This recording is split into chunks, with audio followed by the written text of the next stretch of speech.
25 अगस्त को प्रदोष, भौम प्रदोष की, सारे प्रदोषों में कामना सिद्धि की प्रदोष अगर मानी गई है तो भौम प्रदोष को माना जाता है, मंगलवार को माना जाता है। मंगलवार के दिन, मंगल के दिन जब प्रदोष पड़ती है तो भौम प्रदोष कहलाती है। और उस दिन मंगलवार का दिन हो, डॉक्टर ने भी कह दिया हो कि इसको 20 साल तक औलाद नहीं हुई, 25 साल तक नहीं हुई, 30 साल तक नहीं हुई, 30 साल हो गए औलाद नहीं हुई, और सब तरह से जब हार जाओ, भौम प्रदोष के दिन, प्रदोष काल में शिव जी के मंदिर में शंकर के शिवलिंग पर 3 जगह पर कनेर का पुष्प समर्पित करना प्रारंभ। पहला अशोक सुंदरी की जगह पर, दूसरा जहां शिवलिंग रखा हुआ है उस जलाधारी पर, कटी पर, और तीसरा शंकर भगवान के शिवलिंग पर पुष्प कनेर का रखना प्रारंभ कर दो। उसमें से अशोक सुंदरी वाले पुष्प को घर लेकर आना प्रारंभ कर दो। भौम प्रदोष के दिन 4 से 5 भौम प्रदोष करोगे और एक दिन मेरा बाबा तुम्हारा गर्भ ठहरा देगा और बाबा की कृपा से तुम्हारे घर में संतान। सावन के महीने में प्रदोष का जो दिन आए, 2 प्रदोष श्रावण के महीने के 2 प्रदोष पड़ेंगे। किसी भी प्रदोष पर एक पीपल के पत्ते पर कनेर का पुष्प अपने घर के अंदर रख लीजिए प्रदोष के एक दिन पहले, और प्रदोष वाले दिन उसको बहते हुए पानी में डाल दीजिए। जिंदगी में जो तुम्हारे यहाँ तकलीफ चल रही है, एक उठ रहा है, एक बैठ रहा है, एक बीमार पड़ रहा है, एक ठीक हो रहा है, फिर बीमार पड़ रहा है, फिर ठीक हो रहा है, ये ठीक हुआ, फिर इसको हो गया, फिर इसको कुछ हो गया, फिर किसी को कुछ हो गया, अर्थात शिव का नाम लेकर। और फिर ही ध्यान देना, इस क्रम को करने के लिए आपको तुम रुकेश्वर महादेव का नाम लेना पड़ेगा। कौन से महादेव का नाम बोलना है? तुम रुकेश्वर महादेव, जिन्होंने भगवान शंकर की विरल भक्ति को धारण करा। कथा कहती है प्रदोष के दिन, प्रदोष काल में शिव जी के नाम का स्मरण प्रत्येक को कर लेना चाहिए। और एक नंदीश्वर शिव महापुराण से एक बात सीख कर जाइएगा। अगर आपको लग रहा है कि दुख समाप्ति नहीं हो रहे, एक बीमारी से उठे दूसरी बीमारी में लग गए, फिर कोई दुख आ गया, फिर कोई दुख आ गया, फिर कोई तकलीफ आ गई, फिर कोई तकलीफ आ गई, बार बार आपको लग रहा है कि दुख पीछा ही नहीं छोड़ रहा, तो नंदीश्वर शिव महापुराण की कथा आपको कह रही है प्रदोष के दिन, प्रदोष काल में 2 जगह दिए लगाना प्रारंभ कर दो। पहला बेलपत्री के वृक्ष के नीचे, पहला दिया प्रदोष काल में, प्रदोष के दिन बेलपत्री के वृक्ष के नीचे, और दूसरा दिया अपने दरवाजे की चौखट के बाहर। मतलब अपन बाहर खड़े होंगे, अंदर की ओर दिया नहीं, बाहर की ओर दिया। एक दिया बेलपत्र के नीचे, देवाधिदेव महादेव से प्रार्थना कर कर, हे शिव शंकर, हे गौरी शंकर, हे शिव, आज प्रदोष का दिन, प्रदोष काल में आप भ्रमण के लिए निकलोगे नंदीश्वर के साथ में, ऐसी कृपा करना, आपके लिए मैंने द्वार सजाया है भोलेनाथ, आपकी दृष्टि मेरी चौखट पर भी कर देना, मेरी जिंदगी संवर जाए। इसलिए 2 दीप स्मरण करो। हाँ, अच्छा इशारा करा है, उसे समझ रहे हो। जिस दिए को आप लगाओगे प्रदोष के दिन, प्रदोष काल में, एक दिया बेलपत्री के वृक्ष के नीचे लगाया है, और दूसरा दिया जब आप घर में प्रवेश करोगे तो राइट हैंड पर ही लगाएं। कौन से हैंड पर लगाएं? राइट हैंड पर। बहुत बहुत साधुवाद आपको दीदी, धन्यवाद, धन्यवाद दो, उन्होंने इशारा करके बताया कि दिया किस ओर लगाएं। कम से कम अपने को अंदाजा तो लग जावे ना दिया किस ओर लगना चाहिए। साधुवाद था, बहुत बहुत साधुवाद। इसको जागरूक श्रोता कहते हैं, जिनको कथा के प्रति रुचि है और भगवान के भजन के प्रति रुचि है, वो तुरंत भाव से उसको स्वीकार कर ले। तो 2 जगह दीप, पहला कहां पर लगाएंगे? जम के बोलो जरा। बेलपत्री के वृक्ष के नीचे। अब बेलपत्री के वृक्ष को भी समझना, कौन सा वृक्ष होना चाहिए? जो आप खड़े हो, दोनों हाथ ऊपर हो, उस हाथ तक भी उसकी पत्ती को स्पर्श ना हो पाए, मतलब उसकी छाया हमारे पूरे शरीर पर पड़े, तो बेलपत्री के वृक्ष की मूलता का आनंद है। जो छोटे बेलपत्री के वृक्ष होते हैं, छोटे छोटे जो पौधे होते हैं बेलपत्री के, इनको जल डालकर, खाद डालकर सिंचित करो, बड़ा करो, उनको पोषित कर कर, बड़ा कर कर कहीं अच्छी जगह उनको लगाओ।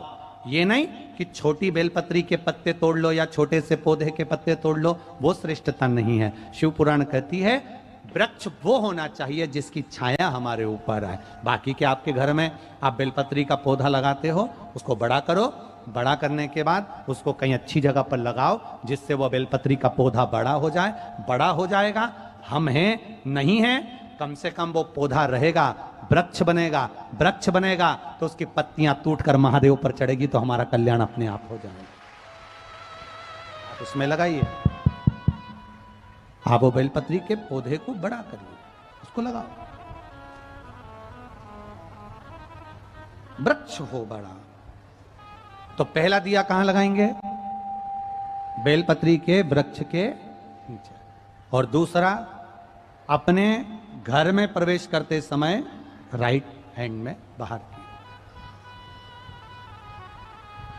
शिव तत्व को जानन करो। कौन से दिन? जम के बोलो जरा।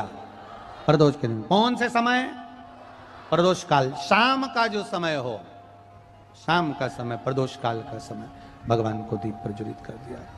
शिव तत्व कह रहा है। नंदी ने शंकर भगवान से कहा, आपने वचन दिया था मेरे को, आपने मुझे वचन दिया था,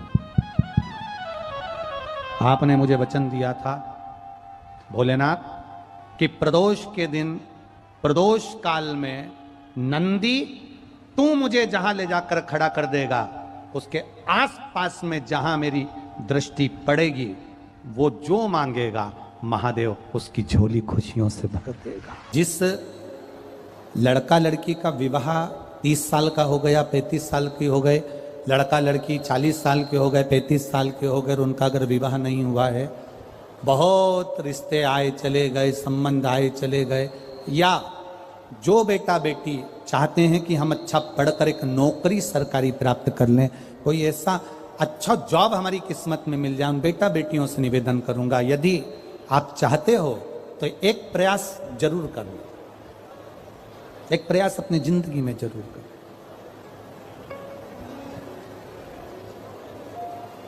शिवलिंग समझ लेना जरा अच्छे से।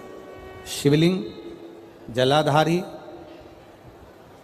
गणेश, कार्तिकेय, अशोक सुंदरी, और ये शिवलिंग, और ऊपर भगवान शिव की 5 बेटियां, जया, विषहरा, शामलीवारी, दौतली, देव। 3 प्रदोष या 3 शिवरात्रि। कितनी प्रदोष? 3 या 3 शिवरात्रि। मेरा बेटा बेटियों से निवेदन है, जो अच्छी पढ़ाई कर रहे हैं, मेहनत करो, अच्छा पढ़ो, और मेहनत के साथ में जब कंपटीशन एग्जाम में बैठने का समय आए, 3 स्थान जहां पर आपको, प्रथम अशोक सुंदरी,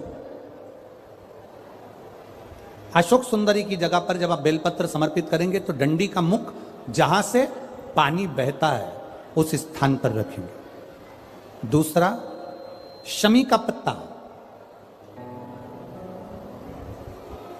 शमी का पत्ता। दूसरा, शमी के पत्र को देवादिदेव महादेव पर जब आप समर्पित करेंगे तो उसका डंडी का मुख भी जहां से जल बहता है उस ओर रखेंगे। और तीसरे नंबर पर है आंख का पुष्प। एक पुष्प होता है आंख का सफेद, और एक पुष्प होता है हल्का सा नीला। करें दर्शन आप लोगों ने? जम के तो बोलो जरा, करें ना? एक सफेद होता है, एक हल्का सा नीला होता है।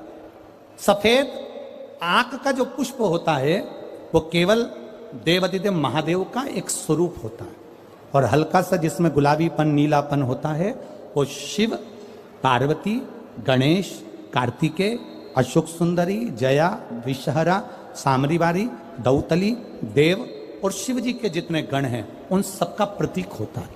तो तीसरे नंबर का जो आंख का गुलाबी कलर या हल्का नीला सा जो पुष्प होता है, उस 5 पुष्प का गुच्छ मां जगत जननी का जो स्थान है जलाधारी, जहां अगर आप इधर बैठे हो तो उसकी विपरीत दिशा, इधर बैठे हो तो उसकी विपरीत दिशा, इधर बैठे हो तो उसकी विपरीत दिशा, विपरीत दिशा में उस पुष्प को समर्पित करना है।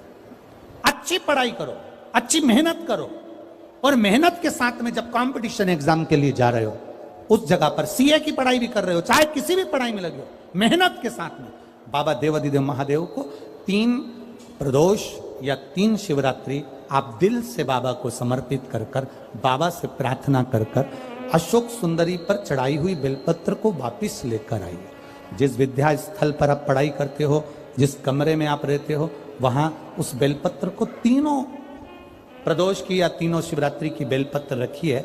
जिस समय बाबा आपकी नौकरी लगा दे, ये 3 बेलपत्र एक साथ किसी भी प्रदोष पर शिव जी को समर्पित करिए। ये शिव तत्व है।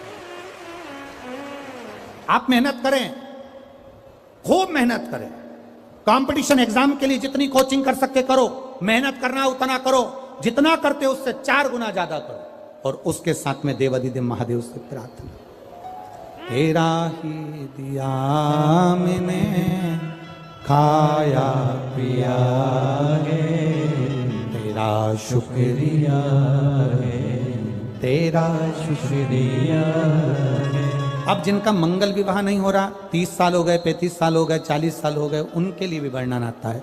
एक बेलपत्र, एक शमी पत्र, और महाराज वही आंकड़े का पुष्प 5 अपने हाथ में लेकर, बेलपत्री का वृक्ष जो होता है उस वृक्ष के नीचे उसको रखकर शंकर भगवान के मूल मंत्र का स्मरण करते हुए, चाहे तो आप पंचाक्षर करें, चाहे आप षडाक्षर करें, चाहे आप श्री शिवाय नमस्तुभ्यम करें, केवल जो जल का पात्र है वो जल के पात्र से 5 बार जल समर्पित कर कर, बेलपत्री के वृक्ष की 7 परिक्रमा कर कर, बाबा से प्रार्थना कर कर, उस पत्ती पुष्प को लेकर वापिस सजाएं, पूजन वाली जगह पर उसको रख दीजिए, और बाबा कृपा करेगा, जितना जल्दी होगा उतना मंगल विवाह आपका पक्का कराएगा, ये निश्चित। बेलपत्र का पूजन, कहीं दूर जाने की जरूरत नहीं है हमको भगवान को पाने के लिए। तुम्हारे घर के पास में जो शिवालय हो, तुम्हारे घर के पास में जो देवालय हो, हम वहां भगवान की आराधना करें, हम वहां आराधना। शिवलिंग का स्मरण आप करेंगे, बीच में जो एक मोटी सी लाइन होती है, इसको अशोक सुंदरी कहते हैं। सब लोग दर्शन करें, जम के बोलो जरा, करें। अशोक सुंदरी की जगह जहां पूरी हो जाती है, उसके बीच में शिवलिंग और उसके बीच में थोड़ी सी जगह खाली आती है। करें दर्शन, समझना जरा बहुत अच्छे से।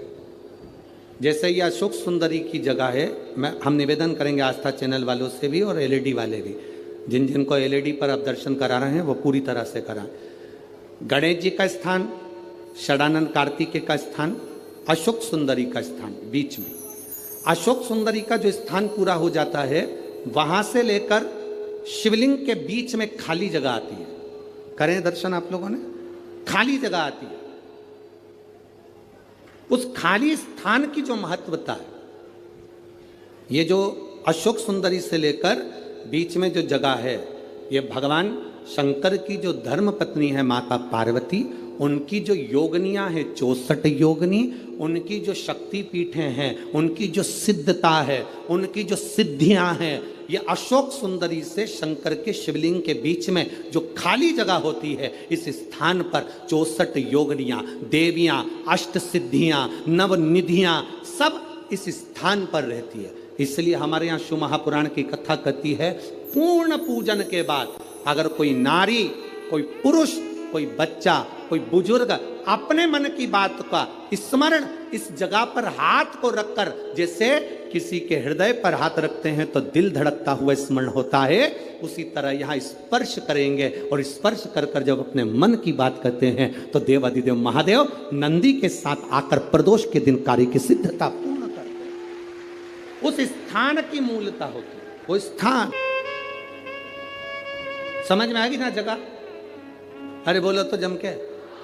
नहीं समझ में आई हो तो एक बार फिर वापिस समझ लीजिए, फिर समझो वापिस। स्थान देखिएगा, अपने को भगवान की कृपा से यहाँ नागपुर में शंकर जी का शिवलिंग कोई ने कागज का बनाकर यहाँ जो भेजा, ये काम बाबा की कृपा से आप लोगों के स्मरण के लिए आया। देखिए जरा, गणेश जी का स्थान, कार्तिकेय जी का स्थान, बीच में ये आ गई अशोक सुंदरी की मोटी सी लाइन। अशोक सुंदरी की लाइन जहां खत्म होती है, वहां से जो शिवलिंग रखा है, इसके बीच की जो जगह है, ये जो बीच में अशोक सुंदरी के स्थान से लेकर शिवलिंग के स्थान के बीच में जो खाली जगह है, ये 64 योगनियां, अष्ट सिद्धियां, नवनिधियां, सब कुछ मेरे देव अधिदेव महादेव ने माता पार्वती को अपने चित्तवृत्ति के साथ यहां अनुमति प्रदान कर रखी है। वहां का स्पर्श, वहां का मात्र स्पर्श और हमारे दिल की बात। शंभो। आप में से कितने लोग हैं जो पार्थिव लिंग का निर्माण करते हैं? काय में बनाते हो? पात्र में। पात्र के अंदर जब शिवलिंग का निर्माण करते हो तो सबसे पहले नीचे एक बेलपत्र रखते हो, एक बेलपत्र। क्यों? कहते हैं जब हमने शिवलिंग बना लिया, पूजन चालू कर दी, पानी डालना प्रारंभ करा, ये तो मिट्टी है, धीरे धीरे पानी चढ़ते चढ़ते गलने लगती है। जब मिट्टी गलने लगती है, शिवलिंग थोड़ा थोड़ा खंडित होने लगता है। मन में आता है कि हमने शिव जी की पूजन करी, शिवलिंग मिट्टी का था, गल रहा है। शहद चढ़ाने से, दूध चढ़ाने से, जल चढ़ाने से, अभिषेक करने से मिट्टी गलने लगी है, शिवलिंग खंडित होने लगा है। शिव महापुराण की कथा कहती है, पार्थिव लिंग को, मिट्टी के शिवलिंग को जब हम बेलपत्र के ऊपर निर्माण करते हैं, पार्थिव शिवलिंग बनाकर पूजन करते हैं, तो वो मिट्टी का शिवलिंग अगर गल भी जाए, टूट भी जाए, पानी में बह भी जाए, तो याद रखना वो कभी खंडित नहीं माना जाता, वो अखंड ही माना जाता। जब तक आपकी पूजन चलेगी तब तक वो अखंड ही माना जाएगा, जब तक उसका विसर्जन नहीं होगा। उसकी विसर्जन नहीं होगा तब तक वो अखंड कहलाए। शिव तत्व कह रहा है, भगवान शंकर का पावन चरित्र कह रहा है। एकांबरेश्वर महादेव कांचीपुरम में, तमिलनाडु में, भारत की भूमि पर दुनिया के सबसे विशाल मंदिरों में, जो विशाल मंदिरों की गणना होती है, उन विशाल मंदिरों में सबसे बड़े मंदिर की गणना में कांचीपुरम का, ये तमिलनाडु का मंदिर एकांबरेश्वर महादेव का आता है। एकांबरेश्वर, जहां पर पाषाण का शिवलिंग नहीं है, जहां पत्थर का शिवलिंग नहीं है, जहां सोना और चांदी का शिवलिंग नहीं है, जहां हीरे पन्ने का शिवलिंग नहीं है, जहां पर मिट्टी का पार्थिव शिवलिंग की पूजन होती है। अब जरा विचार करिएगा, गुरुजी क्या बात कर रहे हो? ये पार्थिव शिवलिंग, मिट्टी का शिवलिंग, जहां एकांबरेश्वर महादेव के मंदिर में पूजा जाता है, वहां क्या वो शिवलिंग मिट्टी का फटा नहीं होगा? क्या उसमें दरार नहीं पड़ी होगी? क्या वो मिट्टी का शिवलिंग बेकार नहीं हुआ होगा? हम जब पार्थिव शिवलिंग का निर्माण करते हैं तब उस समय उसमें हम बहुत से पदार्थ डाल देते हैं। आप कुछ डालें ना डालें, दो चीजें मिट्टी के अंदर अवश्य डालें, एक मक्खन या दूध या गाय का, जम के बोलो, घी, और दूसरा भस्म। ये दो चीजें क्यों डालना चाहिए? कि शिवलिंग अच्छा बनेगा, शिवलिंग पक्का रहेगा, दरार नहीं पड़ेगी, उसके लिए डालना चाहिए क्या? ना ना ना। पार्थिव शिवलिंग का निर्माण करने वाले दो चीजों का स्मरण अवश्य रखें। पहला, मिट्टी के अंदर जब हम मक्खन, दूध या गाय का घी डालकर शिवलिंग का निर्माण करते हैं, जिसके घर में वंश नहीं बढ़ता, 20 साल, 25 साल, 15 साल, 12 साल हो गए हों, और जिसके घर में बच्चा ना हुआ हो, हम उनसे भी निवेदन करेंगे कि प्रत्येक प्रदोष, प्रत्येक शिवरात्रि, हर महीने प्रदोष आती है, हर महीने शिवरात्रि आती है, प्रत्येक शिवरात्रि, प्रत्येक प्रदोष को आप मिट्टी के अंदर मक्खन या गाय का दूध या गाय का घी, देसी गाय का मिलाकर शिवलिंग बनाकर उसकी पूजन करना प्रारंभ करें। 1 साल पूरा नहीं होगा, भले 20 साल हो गए होंगे, पर आपका गर्भ जरूर फेरेगा, ये निश्चित। भले 20 साल हो गए, 22 साल हो गए, 25 साल हो गए, डॉक्टर ने मना कर दिया नहीं होगा, फिर भी आप बाबा पर भरोसा, बोल बम का नारा है, बाबा है। आप विश्वास के साथ शिव की आराधना करिए। गाय, देसी गौ माता का दूध, मक्खन, घी, ये हमारे मिट्टी के अंदर मिलाकर जब हम शिवलिंग का निर्माण करते हैं तो हमारा वंश बढ़ता। दूसरा, भस्म। दूसरी चीज क्या है? जम के बोलो जरा, पीछे वाले भी। पहले नंबर पर है मिट्टी में मिलाया गया मक्खन, घी या दूध। दूसरे नंबर पर है, जम के बोलो जल्दी से, भस्म। ये दूसरे नंबर पर। भस्म का प्रयोग शिवलिंग का जब निर्माण करें, पार्थिव शिवलिंग जब बनाएं, मिट्टी में थोड़ी सी भस्म जरूर मिलाएं। भस्म किस चीज के लिए होती है? भस्म किसके लिए धारण कराई जाती है? तो महाराज, शिव महापुराण की कथा कहती है, जब शरीर में कोई बड़ी बीमारी आने वाली होती है, आप एक साधारण सा प्रयोग कर देखिएगा अपने जीवन में। एक साधारण सा प्रयोग, जब आपको लगे कि डॉक्टर ने बोला है कि कोई बड़ी बीमारी का चांस बन रहा है, कोई बड़ी बीमारी होने वाली है, आप थोड़े दिन तक देवादिदेव महादेव का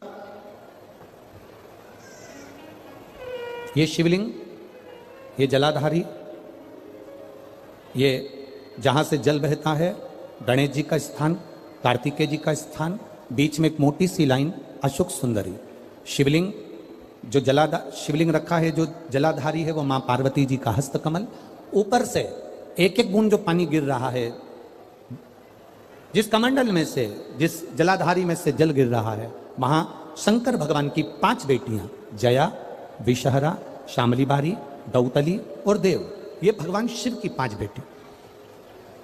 जब आपको लग रहा है कि मेरी जांच होने जा रही है, जब आपको लग रहा है कि मुझे डॉक्टर को दिखाने जा रहे हैं, मुझे लग रहा है कि कोई बड़ी बीमारी ना निकल जाए, अल्ट्रासाउंड करा रहे हैं, एक्सरे करा रहे हैं, उससे पहले घर में अगर थोड़ी सी भस्म रखी है, उस भस्म को जब आप जल चढ़ाने के लिए शिव जी के मंदिर में जाओ, हॉस्पिटल में दिखाने के लिए जांच कराने जाओ, उससे पहले एक काम जरूर करना, शंकर भगवान का जहां शिवलिंग रखा है, उस शिवलिंग के पास में भस्म का लेपन कर कर देवादिदेव महादेव पर 1 लोटा जल समर्पित कर कर उसी भस्म को अपने कलेजे पर, अपने हृदय पर लगाकर देवादिदेव महादेव का पंचाक्षर मंत्र नमः शिवाय, षडाक्षर मंत्र ओम नमः शिवाय या श्री शिवाय नमस्तुभ्यम बोलकर फिर आप जांच के लिए चले जाओ। कोई बड़ी बीमारी तुम्हारी जिंदगी में निकल ही नहीं सकती। भस्म भस्म भस्म का काम क्या?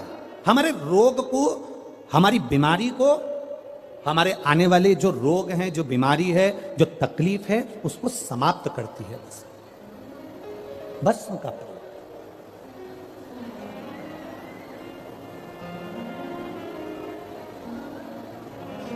शिवलिंग का निर्माण कर रहे हो, पार्थिव शिवलिंग का, उसमें थोड़ी सी भस्म हमारी बीमारी को हर लेती है, थोड़ी सी भस्म हमारी तकलीफ को हर लेती है। भस्म का चपटी भभूत में है खजाना कुबेर का। शिव के शरीर से, भगवान देवादिदेव महादेव के तन से लगी हुई भस्म साधारण नहीं है। भस्म को चढ़ाने वाला भी साधारण नहीं होता और भस्म को लेने वाला भी साधारण नहीं होता। शंभु शरण पड़ी मांगो घड़ी रे घड़ी, दुख काटो दया दर्शन आपो। पार्थिव शिवलिंग का निर्माण करते समय 2 चीजें ध्यान से अवश्य मिलाएं। पहला माखन, घी, दूध, दूसरा भस्म। पार्थिव शिवलिंग का विसर्जन कैसे किया जाता है? पार्थिव शिवलिंग अगर आपने थाली के अंदर, पाटे के अंदर कोई सामग्री पर कोई ऊपर बनाया है, तो उसका विसर्जन कैसे करा जाता है? पार्थिव शिवलिंग का विसर्जन करते समय जिस पात्र पे पार्थिव शिवलिंग बना हुआ है, उस पात्र को नदी में शिव का नाम लेकर जल में उस पात्र को नीचे डाला जाता है, पात्र को पकड़ा जाता है और शिवलिंग को नीचे की ओर ले जाया जाता है। जब शिवलिंग पानी में थोड़ा कम दिखे, उस समय पर उसको धीरे से फिर जल में छोड़ दिया जाता है। जब थोड़ा कम दिखे, थोड़ा हाथ पानी में नीचे करा जाता है और नीचे कर कर फिर उसकी फूल पत्ती जब पानी में ऊपर आ जाए, दिखने लगे, तब शिवलिंग को धीरे से खसका दिया जाता है, जल में उसको विसर्जन कर दिया। क्यों? अगर तुमने पार्थिव शिवलिंग का विसर्जन करा और उसको तुम थाली में बना कर ले गए हो, पाटे पे बना कर ले गए, अब तुमने उसको उठाया तो टूटेगा कि नहीं टूटेगा? बोलो, जम के बोलो जरा, टूट जाएगा। तो इसको सबसे पहला विसर्जन करने के पहले जब पार्थिव शिवलिंग तुमने बना लिया, बनाने के बाद उसको जल के अंदर लेकर, जब पूजन करने के बाद जब जल के अंदर लेकर जाओगे तो उसकी फूल पंखड़ी अपने आप पानी में तैरने लगेगी और शिवलिंग जल में चला गया, मतलब तुमने विसर्जन कर दिया। अब भले तुम धीरे से उसको, जो पार्थिव बनाया है, तुम धीरे से उसको पानी में फिर धीरे से विसर्जन कर सकते।